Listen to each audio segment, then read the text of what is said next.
a lot of people have been talking about this no tax on tips that Trump wants to implement for service workers.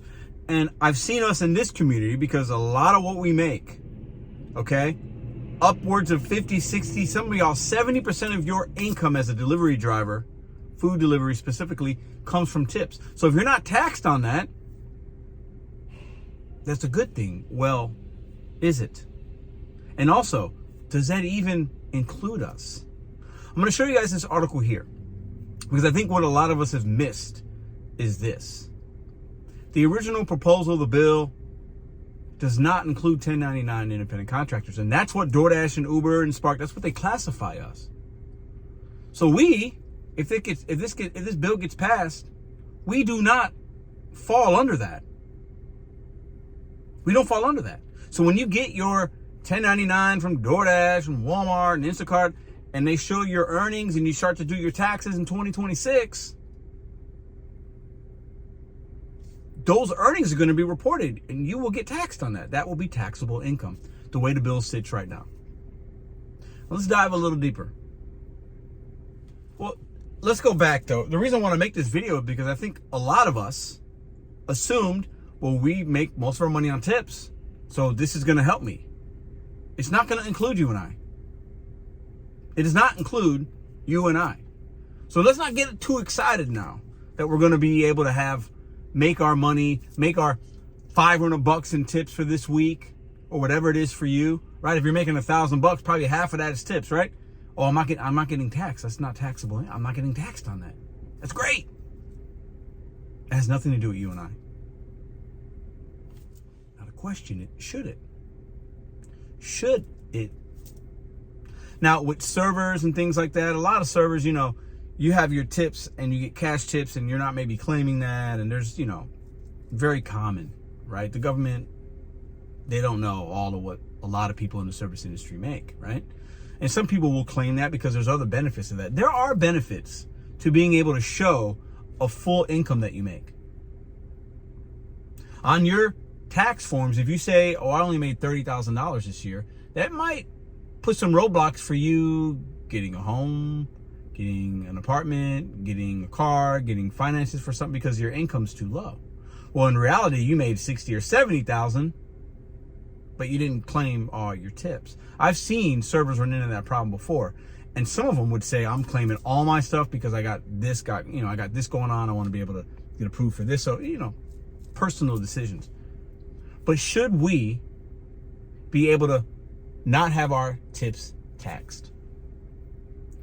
Now, I wonder how it would also work with the mileage credit, the 62.5 or 63 cents we get per mile on the standard deduction for mileage as a 1099 gig worker, right? Some of y'all use that.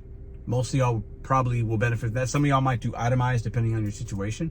But I wonder if we'd be able to have that plus that. I mean, we're not having to pay any taxes possibly, and then maybe get money back.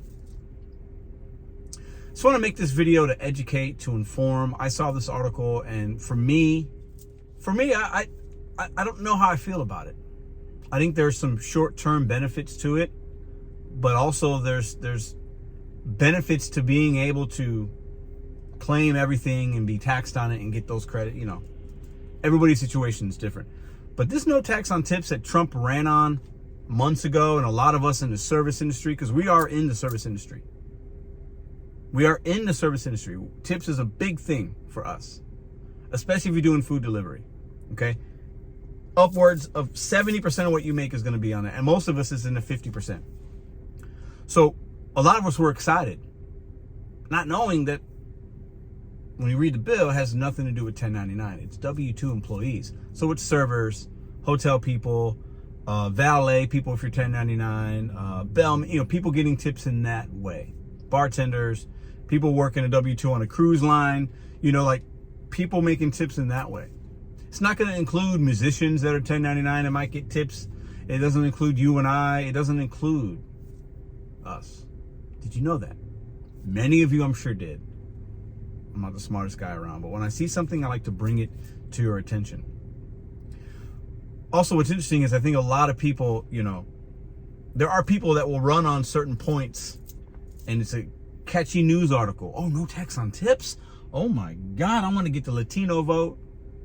A lot of Latinos work on tips. I want to get this vote. I want to get I want them to vote for me. Listen, it's my opinion. I'm not saying that's what happened, but listen, people will say whatever they got to say to appease a crowd or a base. This has nothing to do with you and I at all. I want to hear from you guys in the comment section down below. What are some things that you would like to see happen within the gig economy, whether it's legislation, laws, protections that could really impact and help you today? Because 2025 is going to be a rough year for a lot of people. Today is not a good day. If you look at your 401k, your stocks, it's bad for many Americans. The price of everything's going to go up. People will still order, but the American dollar and the confidence of the consumer is going down day by day. And it was already bad in the fall of last year. And really, even the last couple of years, we've been talking about inflation, this, that. What are some things you'd like to see to help you and I? I'll give a couple. As a gig driver, a fellow gig driver, I'll give you two. And mine have nothing to do with tips or taxes or anything like that. Okay? Nothing. One, I would say, there should be no opportunity, no gig, no whatever worth less than $1 a mile. Nothing.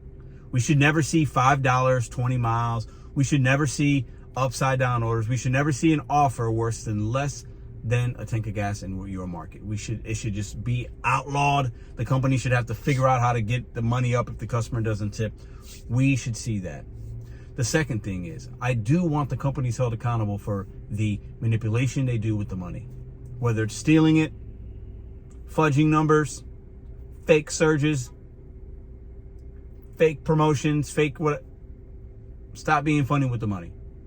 Those are the two things I think it could help us, because our earnings would go up, our confidence would go up, and it would just make for better platforms. But the tips, the no tax on tips, once again, the way it's currently stated, that will not help us at all.